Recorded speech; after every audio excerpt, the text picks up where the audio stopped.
بسم اللہ الرحمن الرحیم۔ السلام علیکم۔ حضرت عمر رضی اللہ عنہ کا ام کلثوم بنت علی رضی اللہ عنہ سے نکاح۔ ام کلثوم رضی اللہ عنہ کے والد گرامی حضرت علی مرتضیٰ رضی اللہ عنہ اور والدہ خاتون جنت سیدہ فاطمہ رضی اللہ عنہ تھیں۔ ام کلثوم رضی اللہ عنہ حضرت فاطمہ رضی اللہ عنہ کی بڑی صاحبزادی تھیں۔ والد کی جانب سے آپ کا سلسلہ نسب ام کلثوم بنت علی بن ابو طالب بن عبد المطلب بن ہاشم بن قصی ہے۔ والدہ کی جانب سے سلسلہ نسب ام کلثوم فاطمہ بنت محمد صلی اللہ علیہ وسلم بن عبداللہ بن عبد المطلب بن ہاشم بن قصی ہے۔ آپ کی ولادت 9 ہجری میں مدینہ طیبہ میں ہوئی۔ ام کلثوم بنت علی کا پہلا نکاح خلیفہ دوم حضرت عمر رضی اللہ عنہ سے ہوا۔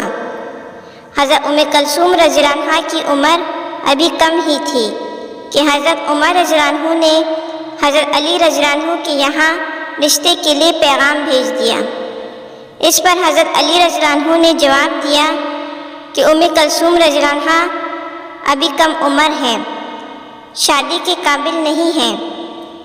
یہ حضرت عمر رضی اللہ عنہ کا دور خلافت تھا۔ حضرت عمر رضی اللہ عنہ کی عمر اس وقت 55 یا 56 برس تھی۔ جب حضرت عمر رضی اللہ عنہ نے دوسری مرتبہ پیغام بھیجا تو انہوں نے کہا کہ مجھے ام کلثوم رضی اللہ عنہ سے نکاح کی بشری ضرورت نہیں، بلکہ نبی کریم صلی اللہ علیہ وسلم کے اس فرمان نے مائل کیا کہ قیامت کے دن میرے علاوہ سب کے حسب نسب قطع کر دیے جائیں گے، لہٰذا میں نکاح کے ذریعے آپ سے ایک نسبت قائم کرنا چاہتا ہوں۔ اس پر حضرت علی رضی اللہ عنہ نکاح کے لیے آمادہ ہو گئے۔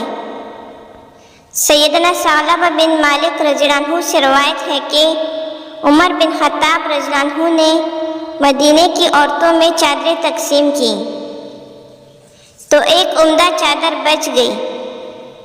ان کے پاس بیٹھنے والوں میں سے کسی نے کہا، امیر المومنین، یہ چادر نبی کریم صلی اللہ علیہ وسلم کی بیٹی یعنی نواسی کو دے دیجیے جو آپ کی زوجیت میں ہے۔ ان کی مراد ام کلثوم بنت علی رضی اللہ عنہ تھی۔ عمر رضی اللہ عنہ نے فرمایا، ام سلیت زیادہ حقدار ہے۔ ام سلیت انصاری عورت تھی جنہوں نے نبی کریم صلی اللہ علیہ وسلم کے دست اقدس پر بیعت کی تھی۔ عمر رضی اللہ عنہ نے فرمایا، سلیت جنگ احد کے دن ہمارے لیے مشقیں لاد لاد کر لاتی تھی۔ روایت ہے کہ حضرت عمر رضی اللہ عنہ سے ام کلثوم رضی اللہ عنہ کے یہاں ایک بیٹا زید اور ایک بیٹی رقیہ پیدا ہوئی، اور مورخین کا یہ بھی کہنا ہے کہ حضرت عمر رضی اللہ عنہ سے آپ کے یہاں کوئی اولاد نہیں ہوئی۔ اگر آپ نے ہمارے چینل کو ابھی تک سبسکرائب نہیں کیا تو ہمارے چینل کو سبسکرائب کریں اور ویڈیو کو لائک اور شیئر ضرور کریں۔ جزاک اللہ۔